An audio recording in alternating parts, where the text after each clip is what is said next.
Sa video natin ngayon, we will answer a similar problem from CITU's exam in pre-stressed concrete. Now, a pre-stressed concrete beam has a rectangular cross-section with a width of 350 mm and an effective depth of 600 mm. The pre-stressing tendons follow a parabolic profile having zero eccentricity at the supports and an eccentricity of 250 mm at midspan. Now, we have to determine the stresses at the top and bottom fibers of the beam at a section located 2 meters from the left support if the beam has a span of 6.8 meters and carries a uniform load of 50 kN per meter. Now, sinabi sa problem na including beam weight na. So, it means na ito na yung total load. We don't have to add the self-weight. Now, since the tendons follow a parabolic profile, then to compute the eccentricity, we need to apply ratio and proportion. Let's first draw our beam section at the midspan.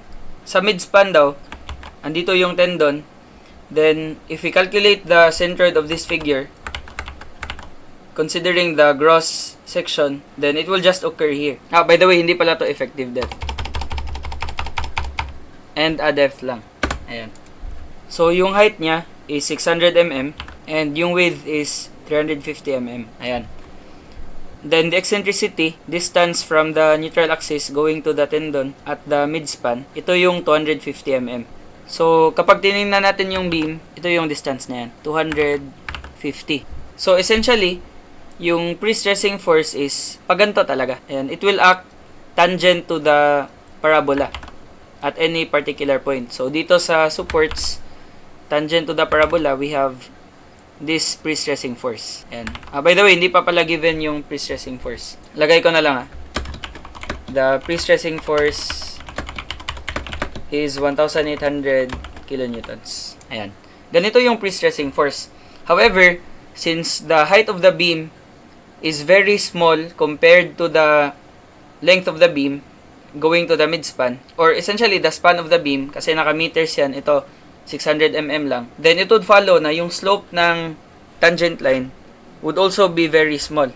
Especially if gumamit ka na ng arctangent to calculate the slope. So that's why for practical reasons, and for a more conservative design, although inclined yung load sana natin, same sa previous na discussion natin, we just assume the pre-stressing force to be horizontal. And although, kailangan talaga natin yung horizontal component, but it's very negligible if ginamit natin yung actual na component talaga. So again, yung pre-stressing force is 1,800 kilonewtons. Applied yan sa dalawang ends. Ayan, P. Now, if you are solving pre-stressed concrete problems, you just have to remember na combined stresses lang yan. Concept lang ng mechanics. So, first, yung pre-stressing force, if we will assume it to be acting horizontally na, di ba ito yung beam section natin. Ayan, mas pinaliit ko lang. Tapos ito yung pre-stressing force. Yung first type of stress that the beam will be subjected to is normal stress. Normal compressive stress. So, that would be P over A. Ayan. Now, since yung force natin is acting toward the cross-section of the beam, di ba, ito man yung 3D ng beam. Ganyan. So, yung pre-stressing force is applied toward the cross-section. So, kaya compressive. Now, yung sign convention natin, so that it doesn't conflict with our assumptions sa statics, gagawin na lang nating minus yung compression. Ayan, P over A. Compressive stress. Now, due to the pre-stressing force, if it is applied at an eccentricity from the neutral axis, ayan, ito yung neutral axis. Diba, this will cause a counterclockwise movement about the neutral axis. So, essentially, parang may movement na ganyan. Tas, ito naman, if nag-movement tayo about the neutral axis, considering this load, then parang ganito yung itsura ng movement. Ayan. If below sa neutral axis. So, yung mangyayari dyan, magkakaroon ng negative bending yung beam. Try to imagine na niro-rotate mo yan pag ganyan, tas ito naman pag ganyan.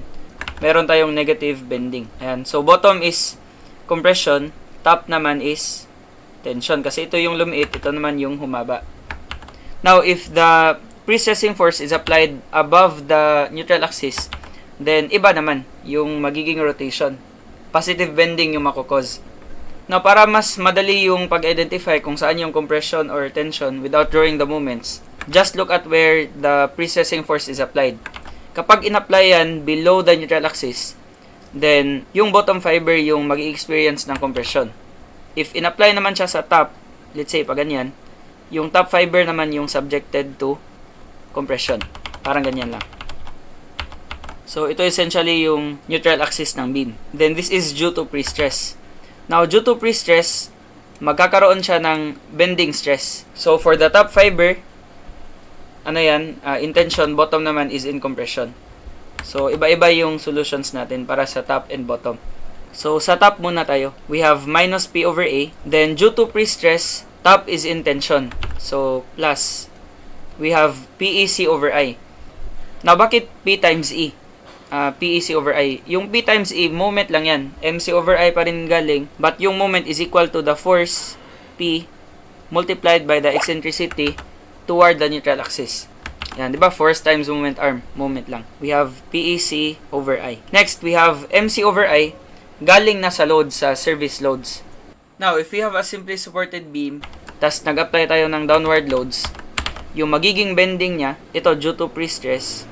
Due to load naman, due to the load, since simply supported, we have this type of bending. Positive bending. Due to the service loads. So, if positive bending, pa-smiley, the top fibers will experience compression, bottom naman will be in tension. So, for the top fiber, we have minus the bending stress, MC over I.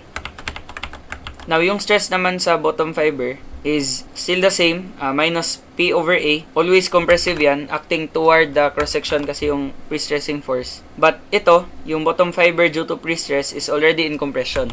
So, this will be minus PEC over I. Now, again ito yung configuration natin. Ayan.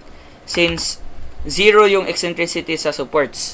Then, sa midspan, 250 below the neutral axis. So, meaning, sa lahat ng points na yan, always below the neutral axis yung tendons natin.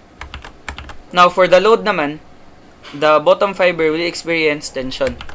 So, we have plus MC over I. Ayan. Now, if we calculate the resultant of this beam, we have 50 multiplied by 6.8 meters.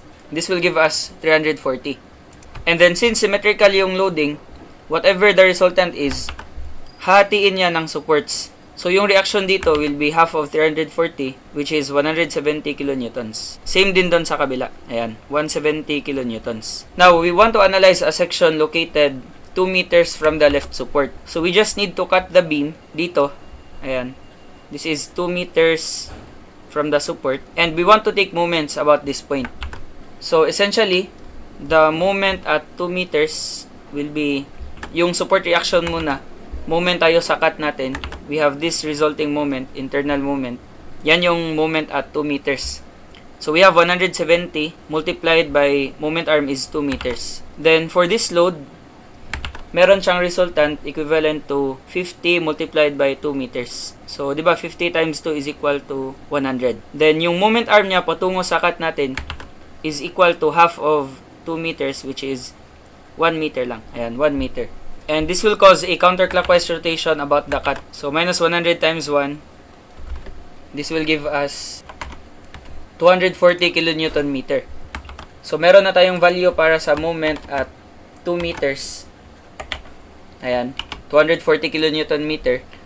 So, yung need na lang natin isolve is the eccentricity. Ano naman yung C? Yung C dyan will be the farthest distance from the neutral axis.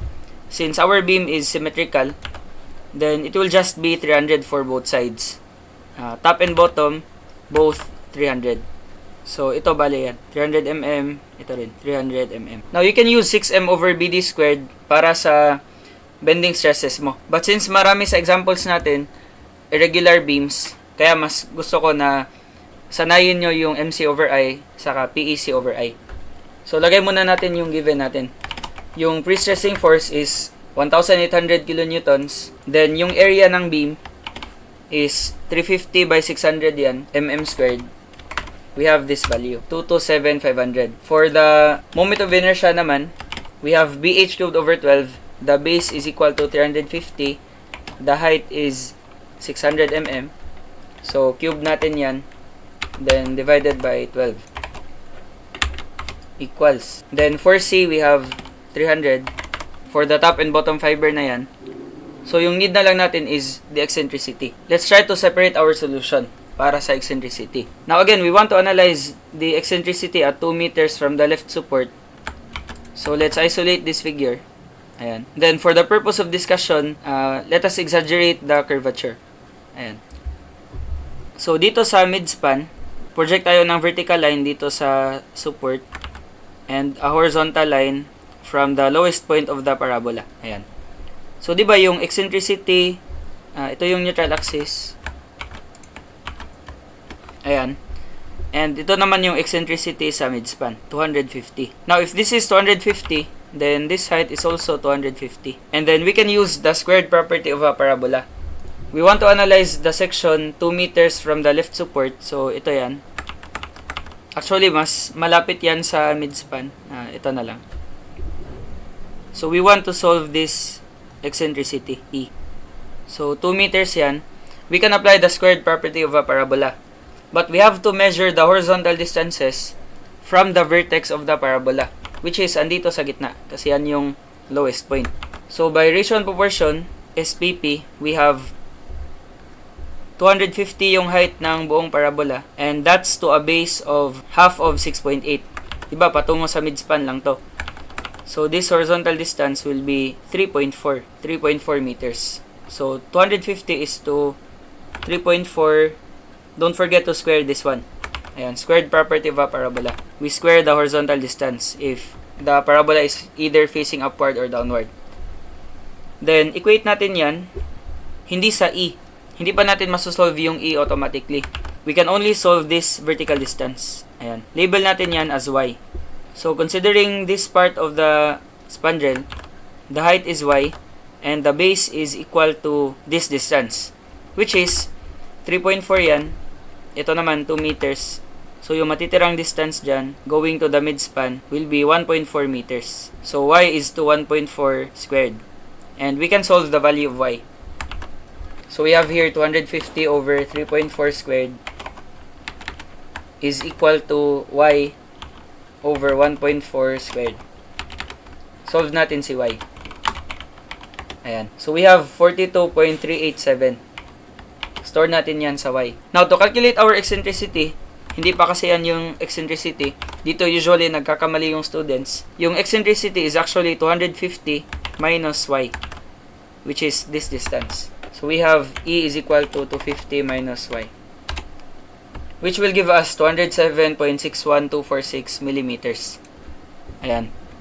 Copy ko na lang yung equations natin, as ito yung exact value ng E. So ngayon, since naka-outline na lahat ng given, we can now solve our stresses. Ayan, we just need to input these variables. So for the stress at the top fiber, at 2 meters from the left end, we have minus P over A. Don't forget to convert. Sir, why do we need to convert? Yung force natin, 1,800, is still in kilonewtons. So we need to multiply this by 1,000. Para maging megapascal yung result. Next, we have plus PEC over I. Yung P, convert mo into Newton, multiply by 1,000. Then, our eccentricity is this value, tapos multiplied by C. Then, we divide by I. BH cubed over 12. If hindi siya kasya sa calculator, by inputting manually, just store the values. Next, due to load, we have MC over I. The moment is equal to 240. Yung moment at 2 meters yung gagamitin natin. This one. So, naka-kilonewton meter yan. We have to convert it into Newton mm. So, multiply this by either 1,000 squared or 10 to the power of 6. So, M na yan times C over I. So, press equals. We have minus 1.545. Teka lang, may mali pala sa area ko. Wait lang. 350 by 600 pala yung height, hindi 650. Ayan. So we have minus 2.2, meaning the top fiber is in compression. So remove ko lang muna to. Then lagay natin yung equation. Ayan. Minus 2.20465. So the stress at the top fiber at 2 meters from the left end is equal to 2.2 megapascal, and then this is in compression. Ayan. Next, for the stress at the bottom fiber naman, we can just copy this. Then, check natin ano yung mag-iiba. Yung mag-iiba lang are the signs. Ito, magiging minus na, tas due to load, magiging plus. Kasi again, due to pre-stress, the bottom fiber is in compression. Due to the load naman, in tension siya. But ito, retain lang, minus pa rin. Kasi compressive yan. So, minus, tapos ito, plus. So, we will get minus 14.938. Meaning, the stress at the bottom fiber will be equal to 14.93 tapos compression pa rin. So, we have the following answers. Ayan. Now, for our calculator technique, we can solve this eccentricity by using quadratic interpolation. Now, bakit quadratic? Quadratic kasi yung degree ng curve natin, since parabolic yan, this is to the second degree. Now, in quadratic interpolation, we need 3 points based on the curve. So, dito tayo sa Canon calculator natin. Ayan. Press natin yung mode. Tapos, dito tayo sa stat. Then, merong, linear, meron rin quadratic. So, sa quadratic na tayo. Previously, ginamit natin yung linear para sa interpolation. Kasi, linear profile kasi yung tendons. Kapag parabolic naman, quadratic. So, dito tayo sa 3. And we need to input 3 points. Now, yung 3 points natin, first will be at the support. Dito. Ano yung eccentricity dyan? Diba yung eccentricity dyan is equal to 0. So, lagay natin, at x equals 0, the eccentricity is also 0. Ayan. Sir, bakit 0 pala yung x? Yung x kasi natin is measured from the left. Ito yung origin. Bale, ganyan yung x up to the roller support or right end. So, 0, 0. Then, for our next point, dito tayo sa midspan. The eccentricity is equal to 250. So, lagyan mo ng 3.4 dyan. 3.4 is at the midspan. Ito, 2 plus 1.4. The eccentricity is 250. Now, if you want to emphasize, pwede mong lagyan ng minus 250. Para alam mo if below ba siya sa neutral axis or above. In case na yung parabolic tendons mo, merong eccentricity above the neutral axis doon sa supports. Ayan. Next, we have the other support. 6.8 meters na yung x niyan. And the eccentricity here is equal to 0. So, 6.8, the corresponding value of y is 0. So, gagawin mo next, press CA lang, then apps, go to regression, 8. Now, alam natin yung value na x, 2 meters. So, gagawin natin, input natin yung y hat, then we pair this sa known value natin of x, 2y hat. Kasi kanina, yung nilagay natin sa y are the values of the eccentricity. So, kapag 2y hat, makukuha mo yung eccentricity at 2 meters from the left end. So, press equals, we have minus 207.612. Minus yan because it signifies na below the neutral axis yung eccentricity.